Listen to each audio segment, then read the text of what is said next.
All right. So this is take two regarding the question, why does someone become a liberal? So that's an overused term, as I've noted, and there are many different applications of that word. So what does the term mean? It's really a relative term, much like conservative. I think it means a great many things to a great many people, depending on the circumstances. Do some liberal minded people truly have a sense of empathy for others, or are they just feel good in that they like to help? There's technically a distinction there. In that sense, then sometimes even self professed conservatives can be relatively liberal to the extent that they're willing to help others out, lend a hand, be courteous and kind, open the door for an old woman or something like that. I think a lot of people can do that for a lot of different reasons. You can be polite. So liberal does not necessarily mean just being nice to people or whatever, although that can obviously be a part of it. But a big factor is how people treat a perceived in group versus a perceived out group. An in group for you means that they share in a perceived interest or identity. An outgroup is whatever social group with which an individual does not identify. So, for example, when right wingers rail against multiculturalism, that is obviously them railing against people who are different or that they consider different. Sometimes they might actually have more in common than some people initially believe, but, you know, there might be a prejudice or maybe even a superstition about some other group. Stereotypes, all different things are factored into it. Lots of disinformation as well, and propaganda really helps a lot of that kind of stuff happen. And that's the same thing when they trash talk people in the LGBT community, for example. A good example of this would be in a debate with Kyle Kulinski. The right wing weirdo Jordan Peterson went as far as to claim there is no LGBT community, which immediately has some fascistic, borderline genocidal implications about how he sees that group. So think about that. He denies that they could even be viewed as a community of people among themselves. I mean, that's really a fundamental attack on them as human beings, if you think about it, saying that they cannot even be a community of people who share an interest. Really, a genocidal kind of statement. It almost doesn't even get more genocidal than that, other than just saying I want to exterminate this group or something. I guess that would technically be more genocidal if you just outright say let's get rid of them. So another telltale sign that someone's a far right conservative is that they'll often just make things up about someone they don't like, attempting to cram them into an out group even if they don't factually belong there. So, obviously that can happen when, you know, conservatives or whatever you want to call them will say that all liberals are communists or whatever. They'll even try to say that, you know, Joe Biden is a communist somehow. And, they tried to claim Obama wasn't born in the United States, that he was a secret Muslim, a secret communist, despite being Wall Street backed, and on and on. They also invented the idea that Obama was creating death panels to kill grandma and FEMA camps to do God knows what. These were claims they later dropped, and even Trump largely abandoned the birther lies about Obama when it became convenient or no longer relevant to his line of attack. And for whatever reason, none of his supporters even seemed to care about what a liar Trump was, regarding Barack Obama and all these other people. Now, obviously, liberals and leftists can also lie about others, and they can tell vicious lies. I'm not saying that to lie is to be a conservative or to tell facts is to be liberal, but really, Again, it fundamentally involves our attitudes toward outgroups. That's what really will help clarify what liberal versus conservative means.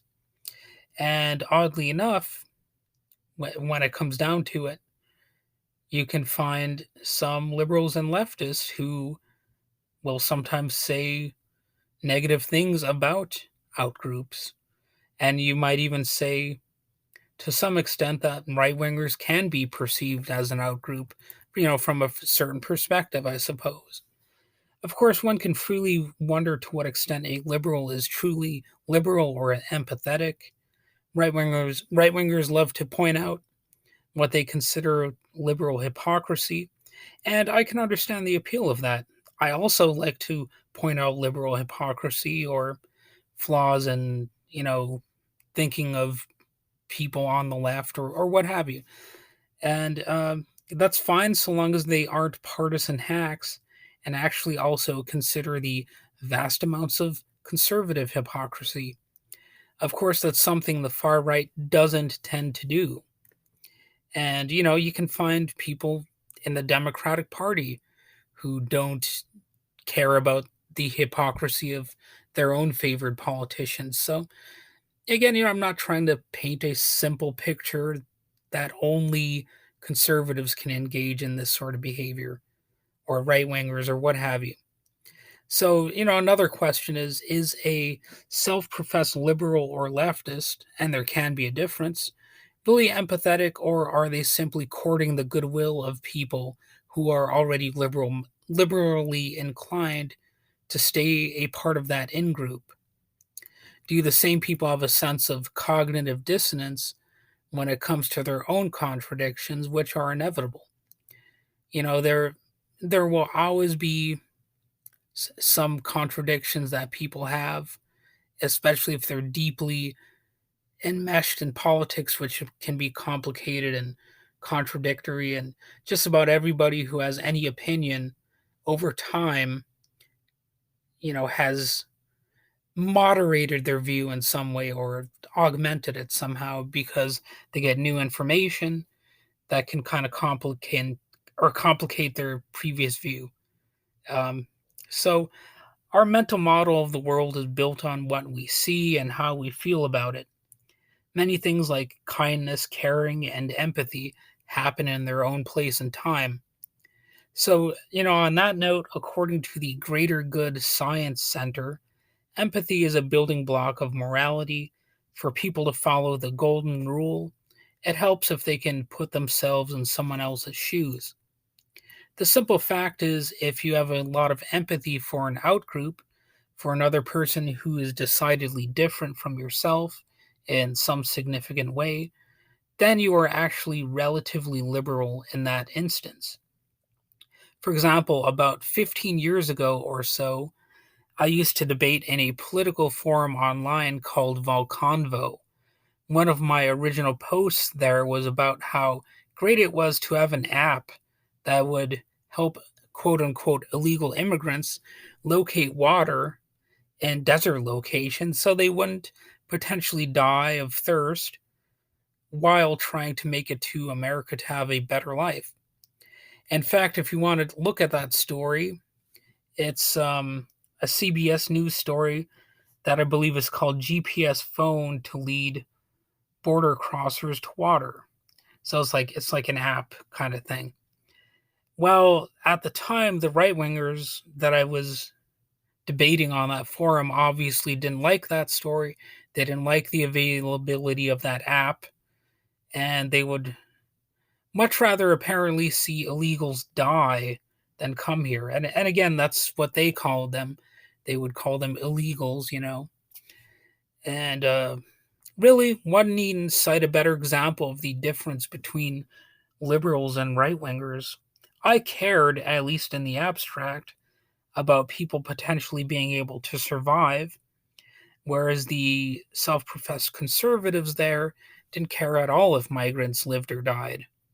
They were criticizing their ability to access water, which is fundamental to life, all because they didn't agree with them coming into the country, That to me was really a bridge too far.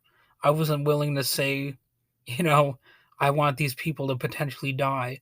So again, that was basically in the abstract, as I was really just tapping keys on a keyboard and sharing a story link rather than physically heading to those desert locations and putting water bottles there.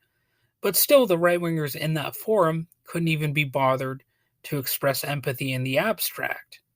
In fact, for all I know, they might have even acted crueler than they would have acted in real life, which is sort of significant. It really shows that these people want to be perceived as lacking empathy for these groups that are considered outsiders and have fallen into disfavor for whatever reason. Well, I would hope they would be less anti human in reality, but who knows? We live in a system where living organic human beings are turned into abstract entities, and abstract organizations are made into like human form. So, like, we literally have the law saying that corporations are basically human beings.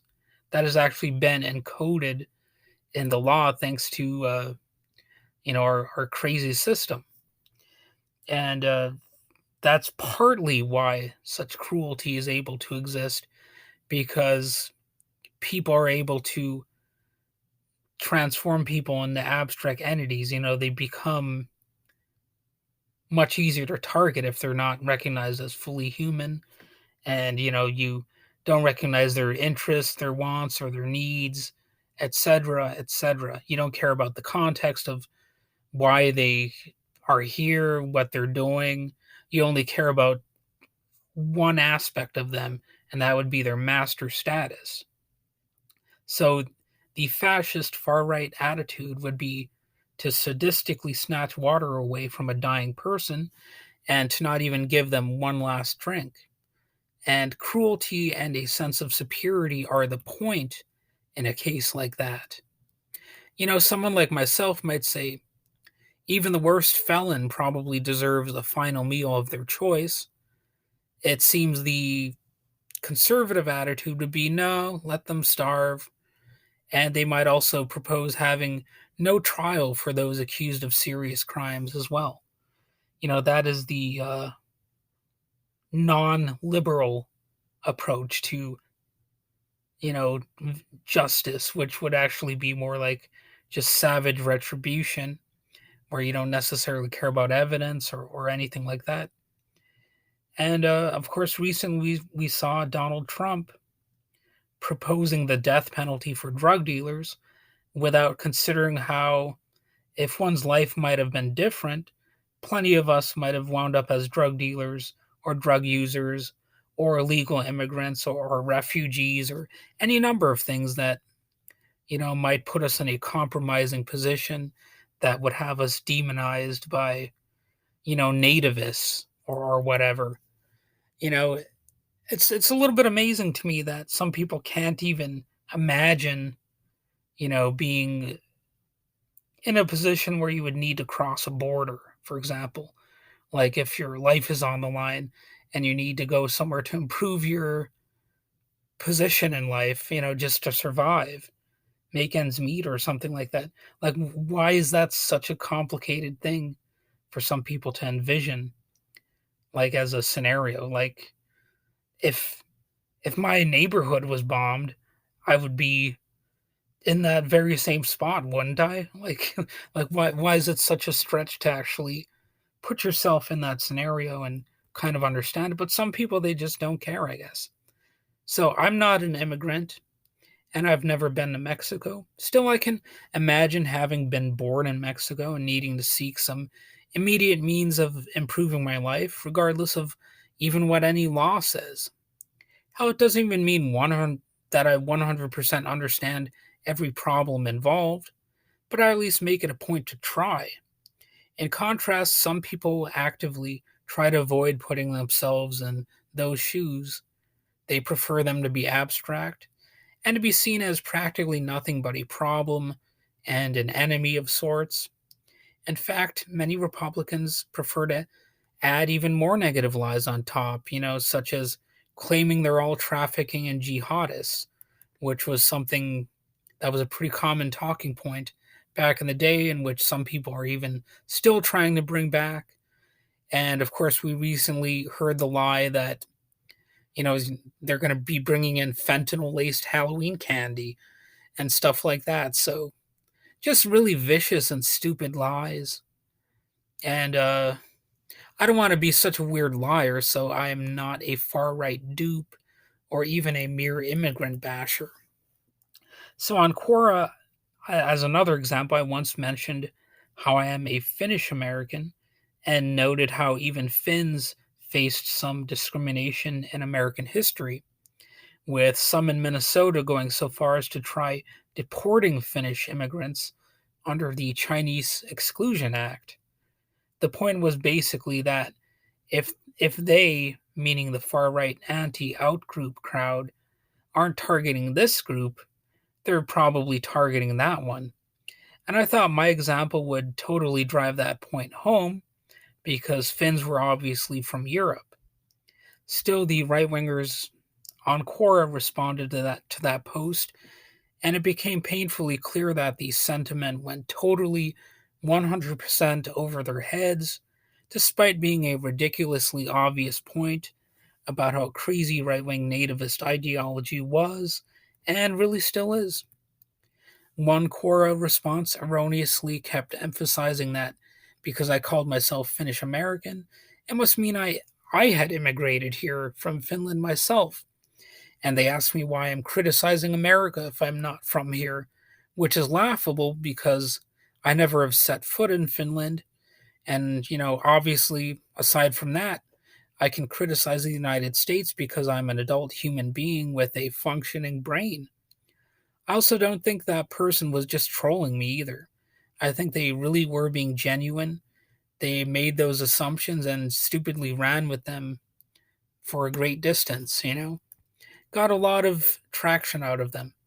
So I would say that as another example, far right winger and former Fox News propagandist Michelle Malkin actually wrote an entire book about why she thinks Japanese Americans deserve to be put in concentration camps back in the 1940s.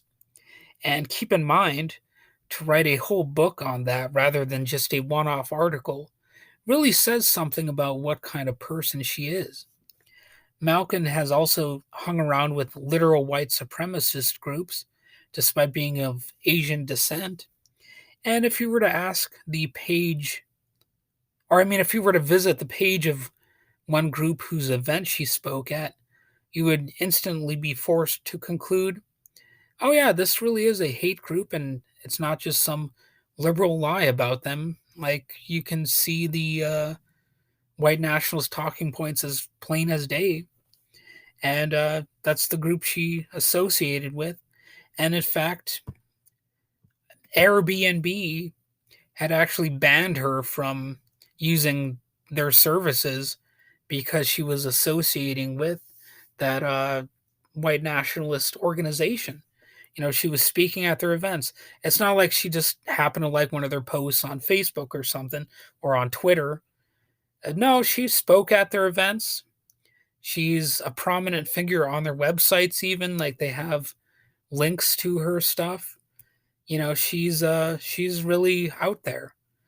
And right wingers lack empathy for those they consider different a lot of the time, and that's just the way it is. You can't really debunk that at this point because she is a perfect example of that.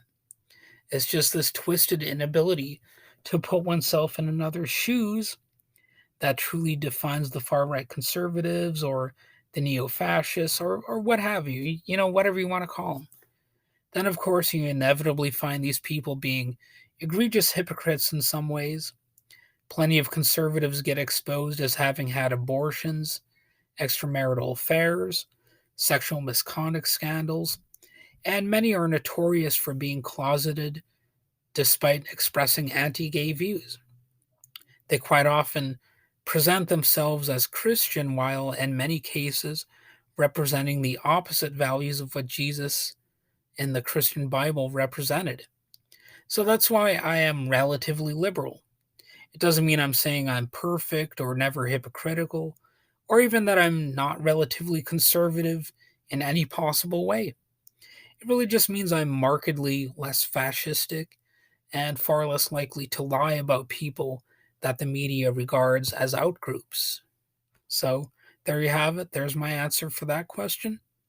Hopefully, you learned something from this episode, and hopefully, you return to listen to me rant about some other topic, whether it's political or otherwise. So, all right, have a good day.